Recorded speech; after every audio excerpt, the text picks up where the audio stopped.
I was working as the sales director at Tom's company. One day, I was absolutely floored by what Tom said when he got home. I got a 29-year-old beautiful employee pregnant.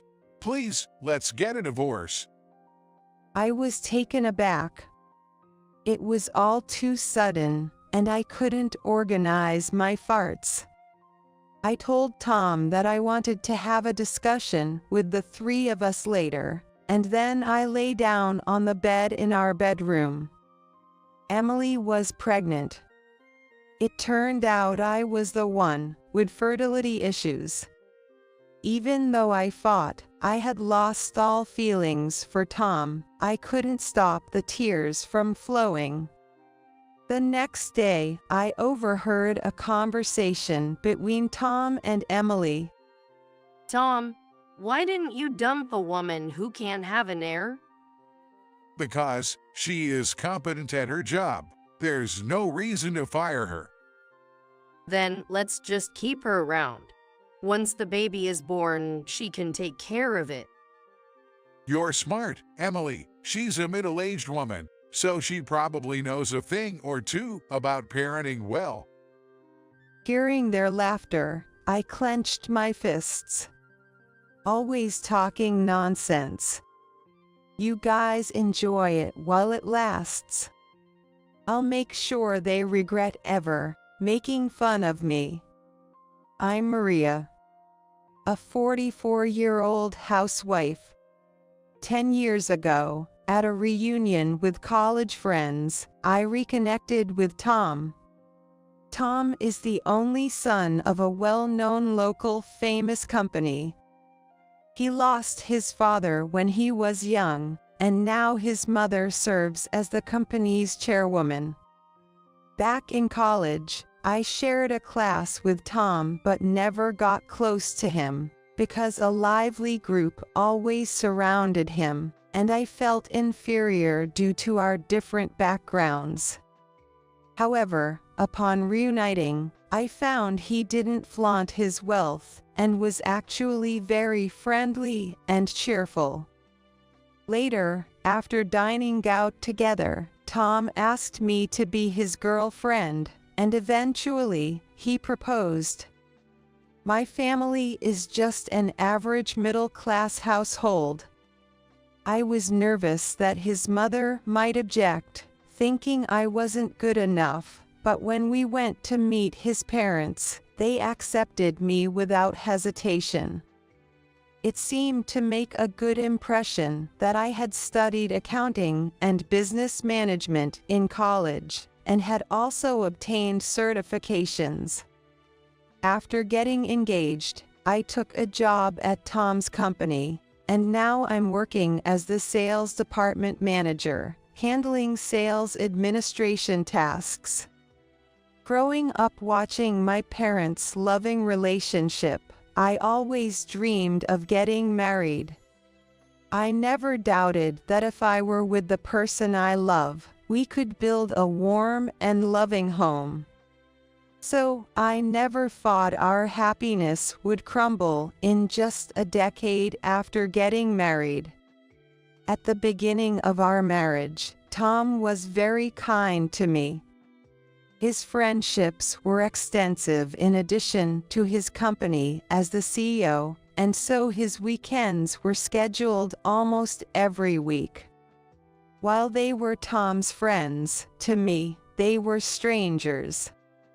So I thought I'd be left out, but instead, Tom took me along to events like barbecues, camping, and skiing, introducing me to his friends. Among his friends were not only men but also women, couples, and married folks. Not having friends of the opposite sex myself, I felt uneasy about the existence of female friends, but Tom interacted with them with proper boundaries. Neither the female friends nor Tom showed any behavior that could lead to misunderstandings, and I was relieved. Given my shyness, I admired Tom for his ability to interact so friendly and without bias with everyone, such as single, married, male, and female. However, over the years, Tom's attitude toward me gradually became colder. He would frown upon seeing my face, sigh, or look displeased at the cosmetics I left in the bathroom. "Tom, our anniversary is coming up soon. I'll make a reservation at our usual restaurant." When I mentioned this, he replied grumpily, "Can't you see I'm busy with work? I don't have time to go to the restaurant." "But you've always made time for that day no matter how busy you were." Then Tom sighed deeply and said in an exasperated tone, "If you want to go, go by yourself. How long are you going to act like we're still newlyweds?" I was disheartened by his harsh words. Surely, he must be tired and irritable. Thinking this, I sent him a tie from his favorite brand for his birthday, but he wasn't pleased. "Maria, you have no fashion sense. I don't like this brand anymore. Why would I want more junk in my drawer?" "Oh no, I'm sorry. I had researched online and even went to the store to carefully choose it, only to be criticized like that." I couldn't recall doing anything to particularly upset him. Despite saying he was busy, he regularly went to gatherings with his friends. The thought crossed my mind, does he not want to go out with me? And then a definitive incident occurred. I was excited when invited to go to the mall, so I got ready with enthusiasm. I wore a brand new outfit and did my makeup more brightly for the private outing, eagerly waiting for Tom to be ready. But when Tom was ready to go, he looked at me and smirked. "What's with that outfit? Wearing a skirt at your age is just ridiculous." "Oh, no, doesn't it look good on me?" "Do you even realize your age? Once you're past 40, you're officially an old lady, right? Your makeup is too loud, and curling your hair looks ridiculous. You might have been cute back in the day, but that's not the case anymore." His disdainful tone pierced through my heart. "But your friends dress up stylishly, don't they?" "They can pull it off because they're beautiful. You're different. Trying to look young at your age just looks desperate and pathetic." "I don't want to try making younger." Tom clicked his tongue in response to my rebuttal. "Put on your normal clothes. Are you trying to embarrass me?" Forget it. I've lost my interest in going out. You've ruined the mood after I went through the trouble of inviting you." With a look of disgust, he threw his jacket on the sofa and retreated upstairs to his study. "I want shrimp fried rice in 30 minutes for today's lunch." His voice came down from the stairs. I was just a little excited about going out after a long time. Why did I upset Tom's mood? I bit my lip to hold back tears, changed back into my room clothes, removed my makeup, and started preparing lunch. Upon reflection, if I'm considered an old lady at our age, then Tom is an old man too. I may not be a beauty, but Tom is just an average middle-aged man. Just like any other middle-aged guy out there. Raised to be the next CEO of the company, he's always been full of pride and confidence. Before we got married, I saw those traits as admirable, but I never expected to be looked down upon like this. Sometimes, I feel like voicing my complaints out loud. but since we work together, I have to face Tom at the company.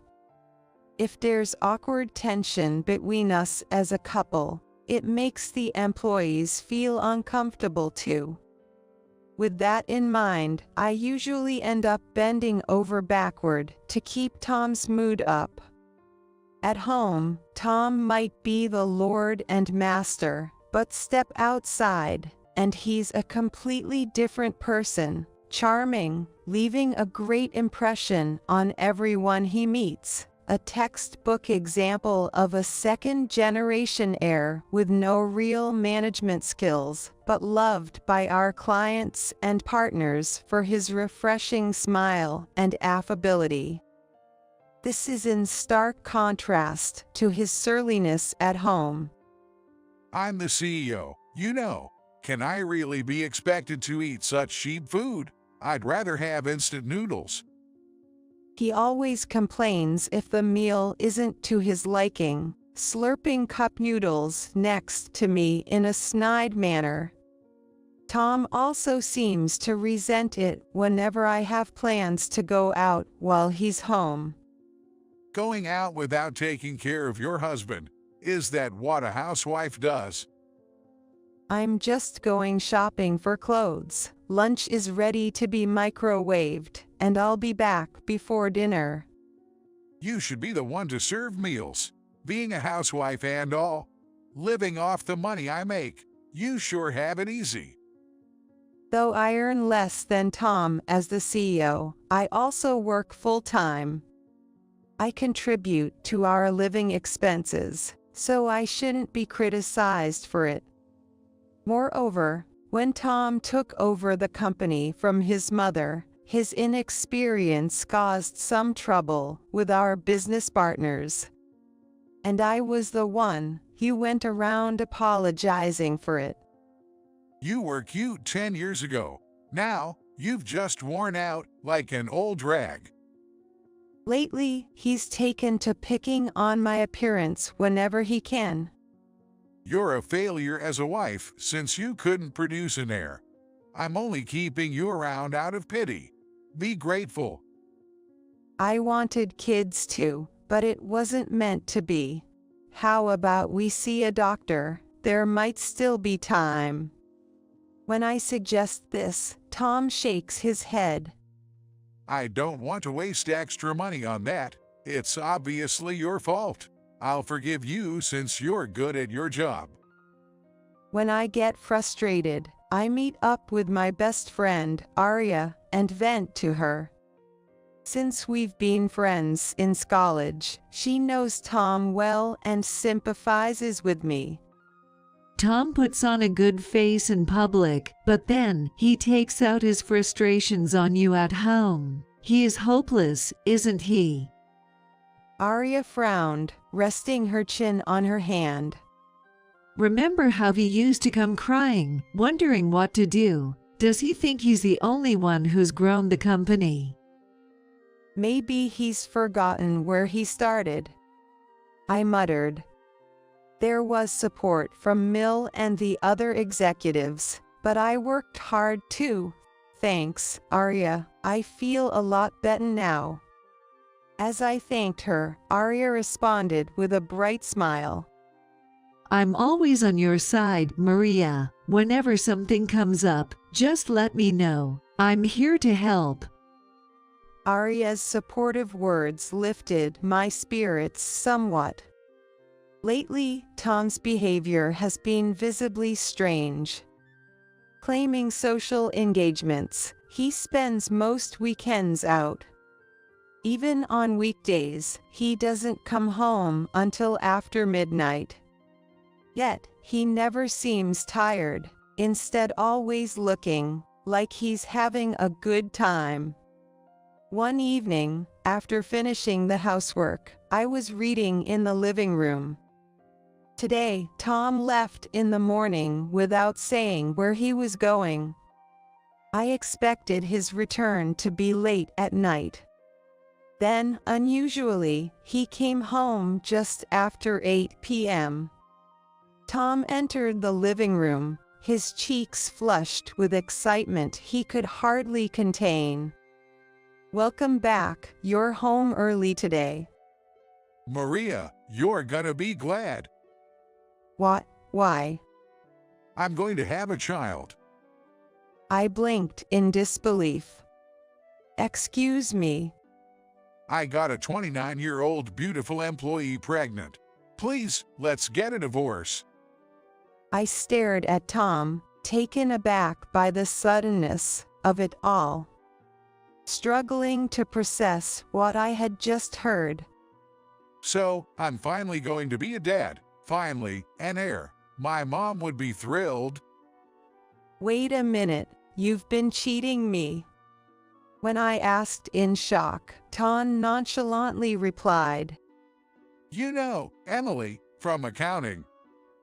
"Yes, I know her well. She's pretty." Right. Beautiful and has a great figure. And she's still in her 20s. Plus, she is competent at her job. Young women are just better. Excuse me. Though it was the first I heard of Emily being competent at her job.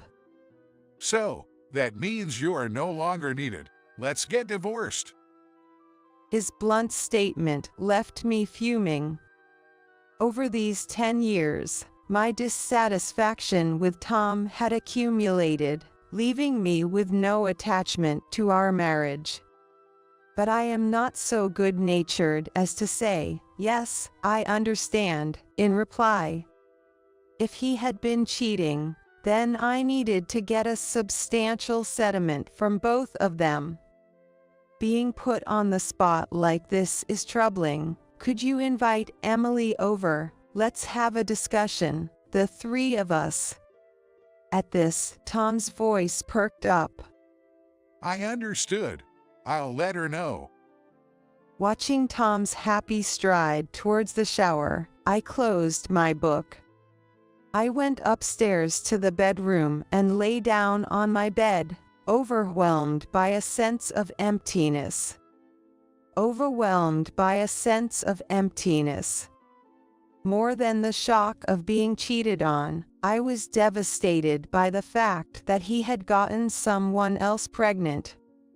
Tom had always wanted a successor. Of course, just because he wanted it didn't guarantee a boy. But before that, I couldn't become pregnant.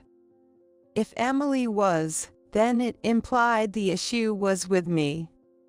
I wondered if we would have been happily raising a child together by now, if I had been able to conceive. I thought I had no love for Tom anymore, but I couldn't stop crying. The next day, I arrived at work early, my eyes swollen. I made myself a coffee to wake up. As I was about to step out into the hallway, I overheard Tom and Emily's conversation through the door. Was she shocked? Yeah, she looked completely stunned. Really, she hadn't noticed the affair. That's hilarious. It's been going on for 2 years, Emily giggled. Why didn't you dump her earlier, Tom? A woman who can't even bear a successor? She's useful like a maid, you know. Plus, she is good at her job. If we divorced, she'd probably quit due to the awkwardness, right? Then why not keep her around? You can always dump her later. Once the baby is born, you can make her take care of it since it's the CEO's child. Tom was impressed by this outrageous suggestion. You're smart, Emily. She's a middle-aged woman, so she probably knows a thing or two about parenting well. If it's for the kid's sake, she'll probably listen. Their laughter at such a cruel plan clenched my fists in anger. Their time to laugh and belittle me was limited. I'll make sure they regret underestimating me. After making all the necessary preparations, I informed Tom 2 weeks later to invite Emily over to our house. On the evening of the day, Emily arrived as if she was visiting a friend's house. Sorry for intruding. Wow, Tom's house is really lovely. I've always wanted to come here. Her eyes sparkled with excitement as Tom arrogantly declared, You should have said so earlier. I would have had her cook and entertain you. Ignoring my frown, Emily curiously looked around the interior, wandering around as if she owned the place. The kitchen is so spacious and stylish. It's nothing like my small apartment. Your place was cute too. It had that young woman's touch. Are you sure, Tom? Can I see the other rooms too? Tom, grinning, agreed to her presumptuous request and led the way. This is the study room, and next to it is the sunroom. I wish I had a sunroom. Oh, there aren't many houseplants. Such a waste of a spacious area. Is this Maria's preference? Emily criticized the space with a glass table, an indoor hammock, and just 2 potted plants. This woman, supposed to be here to apologize for the affair, is finding fault with my home's interior. What kind of person does that? No sane person would suggest having the company the CEO's wife raise their child. Well, no way, impossible. Maria isn't as gentle as you. She kills flowers immediately. Plants must hate her. That's so sad for Maria. As the 2 laughed, I bluntly interjected. You're here for a discussion, right? Let's have a seat at the table and get to it. Waiting for Tom and Emily to sit across from me at the table, I began. Let's confirm once more. Emily, you're pregnant with Tom's child, correct? Both nodded. Maria, I'm sorry, but this is fate. Emily's eyes teared up as she looked at me with a pleading gesture. Her familiarity grated on my nerves. This baby coming to me means that Tom and I were destined to be together in a past life. Marrying Maria was the mistake. We need to correct this mistake and start over, or both Maria and Tom will be unhappy. I love you both too much to let that happen. I couldn't help but smirk at Emily's absurd logic. The extent of their self-justification was so appalling that I was left speechless. I truly love Tom from the bottom of my heart, so please let me have Tom's child. I beg you. Emily's syrupy plea was met with Tom sniffling. He was moved to tears.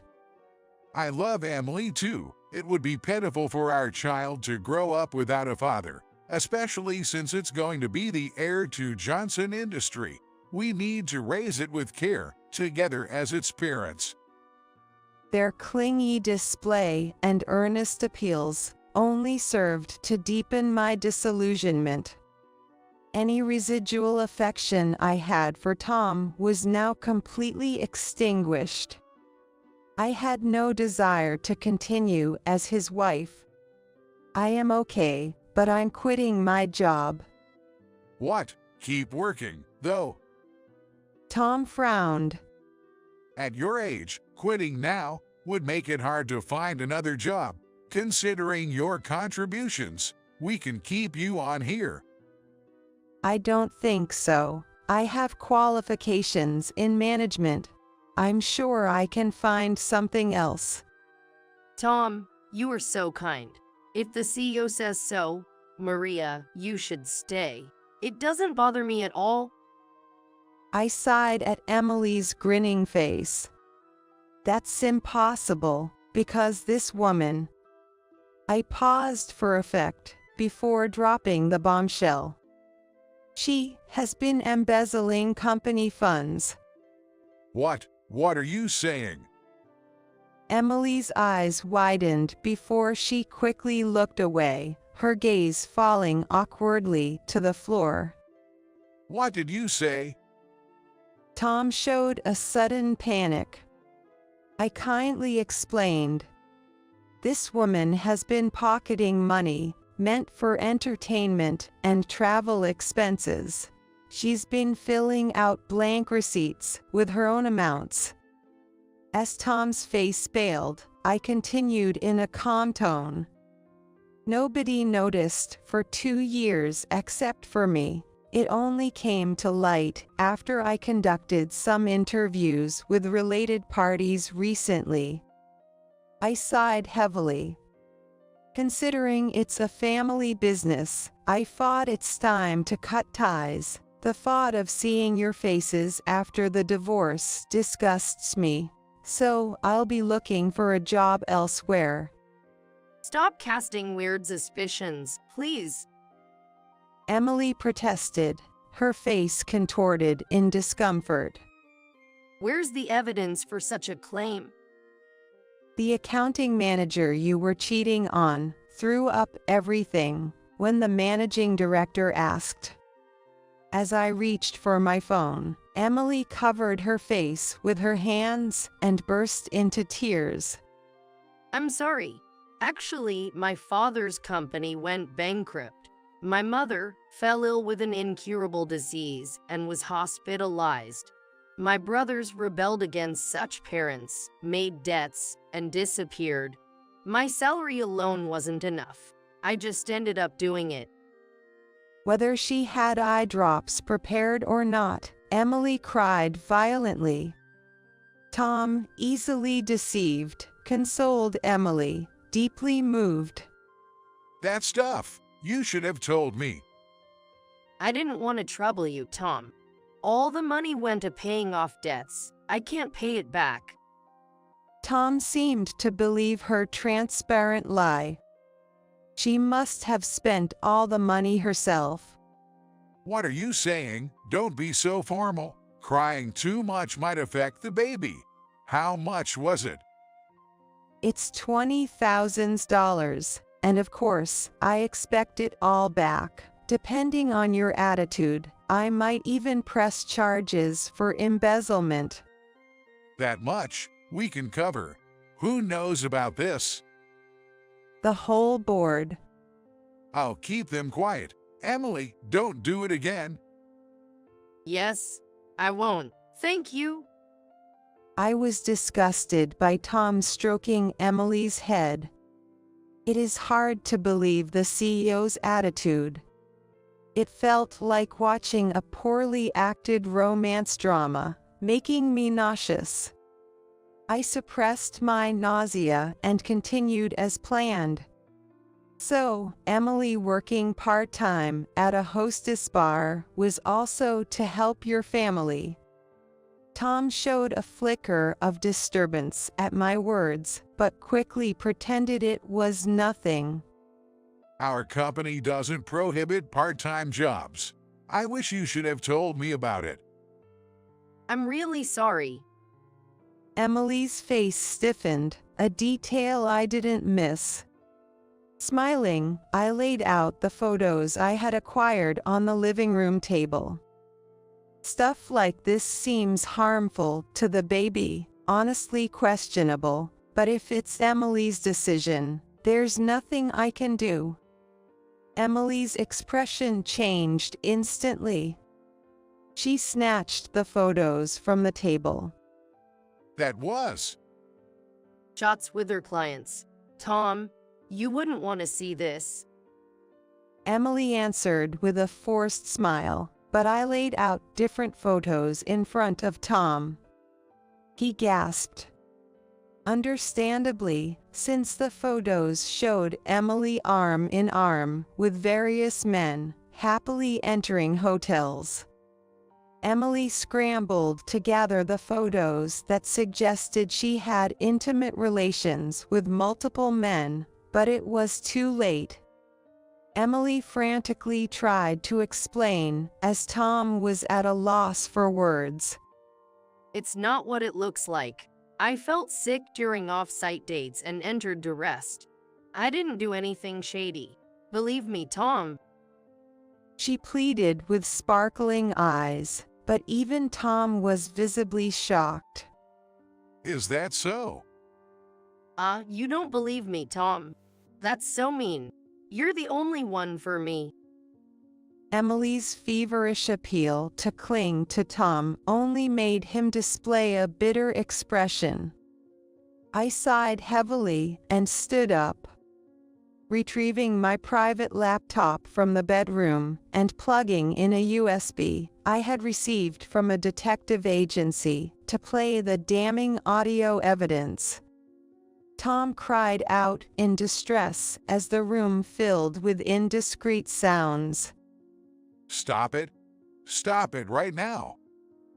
The walls of hotels are surprisingly thin, aren't they? Seems like it's easy to record through them. I wonder if it's the technology or the equipment that's impressive. Emily, looking demonic, lashed out at me as she approached. You shameless woman. Are you going to these lengths just to break us up? You don't care about Tom's feelings at all. It's fine for you to hurt him. I'm merely exposing the truth. The one who hurt Tom is you, isn't it? And are you really pregnant? Or do you want the status of being the CEO's wife? It's different. My stomach will start showing soon. It's definitely Tom's child. With those photos, you can be sure whose it is. A mother's intuition. Did you say it is intuition, huh? I couldn't help but laugh at her audacity. Emily, getting in my face and shouting back, insisted. I wasn't serious with those guys. They were just for fun. The only one I truly love is Tom. I am sorry, but I can't understand Emily's logic. I shrugged in resignation and turned to Tom. What about you, Tom? Even if the child looks nothing like you, are you planning to raise it as your heir? I don't know what to say. Not expecting him to hesitate, I threw in a sarcastic comment. So, any boy will do, even if he's someone else's, just like a cuckoo. What? It's my blood, not someone else's. And what right does a woman who can't even get pregnant have to talk? Emily exploded in anger. You know, you've always acted so high and mighty, despite being so unattractive. Ever since I joined the company, I hated you. Just because you're good at your job, you think you can boss everyone around. Blaring and ranting in fury, she continued. Telling male employees not to flirt, advising against seducing bosses. You are so annoying. As Emily ranted vulgarly, confident in her tirade. You're jealous of me because you're ugly, aren't you? You must have thought you were a winner when you married the CEO, but you are a loser now. Emily laughed in a high voice. Hey, that's enough. As Emily ranted vulgarly, confident in her tirade, Tom seemed dismayed. Trying to calm her, Tom pulled at Emily's sleeve, but she was too heated to stop. You can't bear children, and you are not even pretty. In the past, you'd have been divorced long ago. Lucky for you. That's only because Tom's too kind. You're a defective product, kept out of pity. But that's over now. Hand over the position of the CEO's wife to me, and go back to being a lonely old hag. Ignoring Emily's insults became tedious, and as I tuned her out, the living room door opened. Tom turned pale at the sight of the newcomer. What? Mom? The chairwoman. Perfect timing. Emily brightened up, standing to greet to my Mill. Nice to meet you, Mill. I'm Emily from accounting. I'm carrying Tom's child. It's surely a boy. Since I'm pregnant with the heir, Tom and I will be getting married. My mill, with a look of exasperation, massaged her temples. Sighing deeply, she spoke in a low voice. Tom, can you get this flighty woman to be quiet for a moment? Emily froze at Mill's harsh words. Looking at Emily as if she were trash, my Mill scolded Tom sharply. Only Maria has the right to call me Mill. Tom, it's because you're so absent-minded that weirdos can take advantage of you. Emily showed confusion but managed a stiff smile. Well, I mean, the chairwoman. I am carrying Tom's child. A boy, according to a mother's intuition. Unlike incompetent Maria, I'll give birth to a worthy heir for the company's future. We do need a child, right? However, my Mill twisted her face in disgust and retorted. I don't care if it's a grandson or granddaughter. Wanting to be the CEO's wife after embezzling company funds. Are you sane? But, Mom, Emily has complicated family circumstances. Can't we overlook it just this once? My Mill responded with a half laugh. You foolish boy. You really believe that excuse? Tom's face fell in shame as he looked at the documents my Mill placed on the table. Mill, you also had a private investigator check Emily's background. I see. I chuckled as I read the documents. Her parents work for a major corporation, and her brother is studying abroad. Her family is much wealthier than mine, so the embezzled money was for her personal use. Tom looked at Emily next to him, with disbelief. Pictures of her shopping extensively at brand stores have been taken. You're in debt because of credit card payments, right? My Mill sneered through her nose. Also, this woman's obstetrics and gynecology is run by an acquaintance of mine. After I explained the situation, they let me know she's not pregnant at all. What? She's been going there for irregular periods, right? Emily turned bright red as my Mill grinned wickedly. Bitch, don't give away my personal information. Sure. Anyway, be prepared because we're pressing charges for embezzlement. Please proceed with the preparations, Arya. Yes, I understood, madam. I smiled at Arya, who appeared behind the chairwoman. Indeed, my best friend Arya is the company's legal counsel.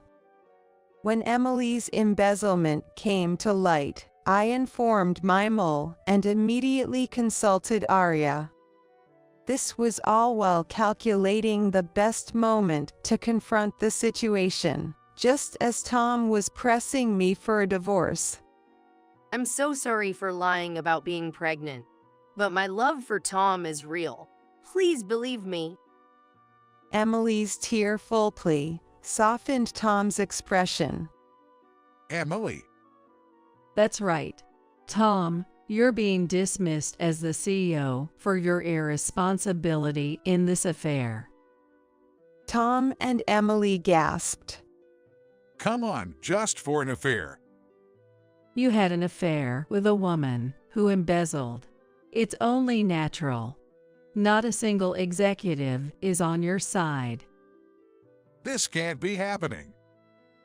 Tom began to shake, covering his face with his hands.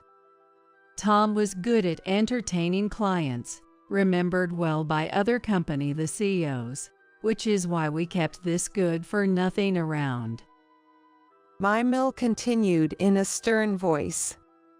But neglecting Maria, who contributed to the company, for a brainless young woman, a son like that is frankly unnecessary.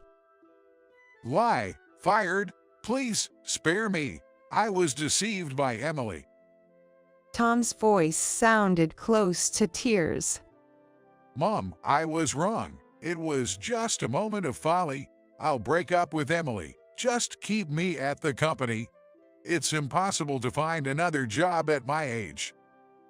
Tom's pathetic plea to his mother made Emily seem disenchanted. What?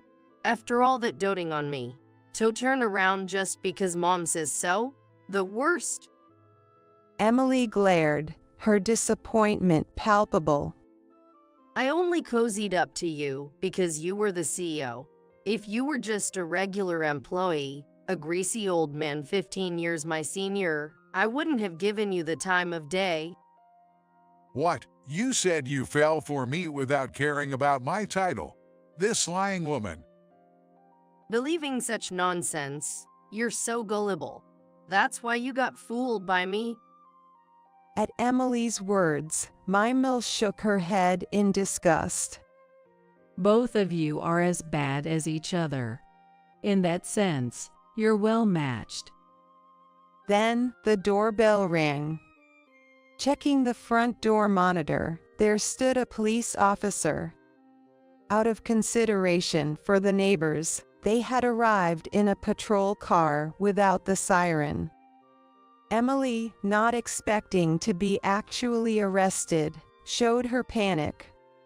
She even started flirting with the police officer who entered the room. Please listen to me, officer. I was deceived by the accounting manager. We'll hear your story at the station. Please come with us. Dismissed coldly, Emily clicked her tongue and was taken away in the patrol car. Tom, watching her being taken away from the doorway, staggered back to the sofa and slumped down in defeat. That same day, it seemed the co-conspirator, the accounting manager, was also arrested. However, since both were first-time offenders, they were quickly released. Emily, having spent all her money, had no savings and had to take out loans to repay the embezzled funds and my compensation. Naturally fired from the company, she began working multiple part-time jobs, including her previous job at a night hostess bar. She had to work day and night, weekends and days, and it seemed that she couldn't take care of her appearance. She looked haggard and worn when I saw her on the street recently, a far cry from the beautiful employee she once was.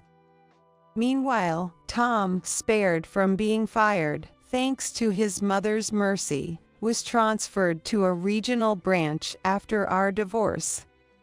The details of his dismissal as the CEO spread among the employees, leading to him being ostracized and working in a hostile environment. Disowned by his mother and having spent all his savings on my alimony, Tom came to me, begging for reconciliation. Maria, I was wrong. Let's start over. I won't cheat again. Your ex-husband is struggling financially. You wouldn't abandon me, right? Why don't you ask the young girl you love so much to support you? You still have a job, even if the pay isn't great, so work hard. After scolding him over the phone and blocking his contact, he seemed to finally give up. According to Mimel, Tom's once bright personality is nowhere to be found. He spends his days without speaking to anyone, completing his tasks, and locks himself away in his room on his days off. Tom's cousin, who had been the CEO, took over as the CEO in his stead. Recognized for my past achievements, I was promoted to a director on the board. The new CEO, though not much of a talker, is sincere and well-liked by the staff. My work has become busier, but my days are fulfilling. Though divorced from Tom, I occasionally have meals with my ex-husband's mother. Despite her position as the chairwoman, she never pressured me about producing an heir. This ordeal has deepened my respect for her character. Even though my ties with Tom are severed, I hope to maintain a close mentor-mentee relationship with the chairwoman, appreciating her as a senior figure in life